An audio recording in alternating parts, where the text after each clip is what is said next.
মারছিলাম না কুরবানি ঈদে একটা গরু কুরবানি দিব, যার লাগে আমার স্বামী বিদেশ গেছিল। কিন্তু গরুর এত দাম, 5 বছর হয়ে গেছে মানে একটা গরুর টাকা চুকাইতে পারে নাই, যার লাগে আমার স্বামী বিদেশ থেকে হয় না। তাই এবার ভাবছিলাম হাইজাক করে একটা গরু কুরবানি দেবো, যেটাও তো লাগে হইলো না।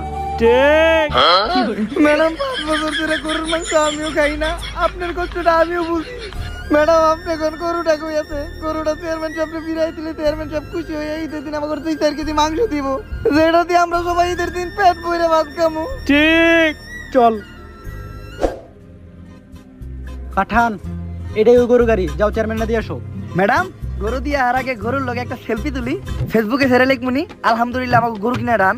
এটা ভালো হয়, তাড়াতাড়ি দরজা খুলেন। আপনি কে? চেয়ারম্যান সাহেবের গরু কই? আরে আমি তো চেয়ারম্যানের বেস্ট ফ্রেন্ড, আর চেয়ারম্যান তো আমারে ভালোবাসে গরু কই এটাকে। আর বেস্ট ফ্রেন্ডের থেকে বড় গরু এই দুনিয়াতে কি আর একটাও আছে? ঠিক তাহলে চেয়ারম্যান কি এবার গরু কুরবানি দিব না?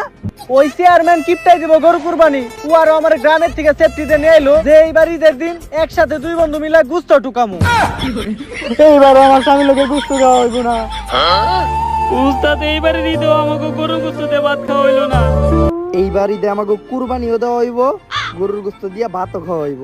খালি এবার তোর শুধু একটু গরুর ব্যাপারই লগে কোলাগুলি করতে হইব। ঠিক এইবার আমরাও কুরবানি দিতাছি টান টান টান টান, নাম আমার পাঠান। ঠিক এই শান্তি কিন্তু আনতে টানতে পারবো না, কারণ শাকিব খানও আমার নায়ক হওয়ার যোগ্য না।